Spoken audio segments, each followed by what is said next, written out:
ஆன்மீக நண்பர்கள் அனைவருக்கும் அன்பு கலந்த வணக்கங்கள். இன்றைக்கு நாங்கள் ஆன்மீகம் சம்பந்தமான பதிவில் பார்த்தீங்கன்னா, எல்லாராலும் கைலாயத்திற்கு சென்று சிவனை தரிசிக்க முடியாது இல்லையா? அதனால் கைலாயத்திற்கு சமமான தென் கைலாயம் என்று போற்றப்படக்கூடிய கோவை வெள்ளியங்கிரி மலைக்கு சென்றீங்கன்னா, கைலாயத்திற்கு சென்று தரிசித்த ஒரு புண்ணியம் உங்களுக்கு கிடைக்கும். அதாவது பார்த்தீங்கன்னா, இந்தியாவில் இந்து மத நூல்களின்படி 3 கைலாசங்கள் இருக்கிறது. முதல் கைலாசம் வடக்கு துருவத்தில் கடலுக்கு நடுவில் உள்ளதால் பக்தர்களால் செல்ல முடியல. இதுவே வட கைலாசமாக இருக்கிறது. மத்திய கைலாசம் எனப்படும் இரண்டாவது கைலாசம் பார்த்தீங்கன்னா இமயமலையில் இருக்கிறது. இந்த காரணத்தால் தான் பல தென்னிந்திய பக்தர்களால் இரண்டாவது கைலாசத்திற்கும் செல்ல முடியல.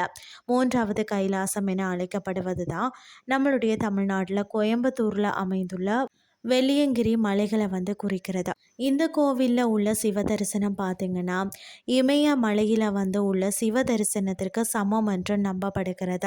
கோயம்புத்தூருக்கு நீங்கள் சென்றீங்கன்னா கண்டிப்பாக வெள்ளியங்கிரி மலைகளில் இருக்கக்கூடிய சிவனை தரிசித்து அருள் பெற்று கொள்ளுங்கள்னு சொல்லி கூறிக்கொண்டு இன்றைய ஆன்மீகம் சார்ந்த பதிவை நிறைவு செய்து கொள்கிறேன். இதே மாதிரி மற்றும் ஒரு ஆன்மீகம் சார்ந்த பதிவோடு உங்களை சந்திக்கிறேன். நன்றி.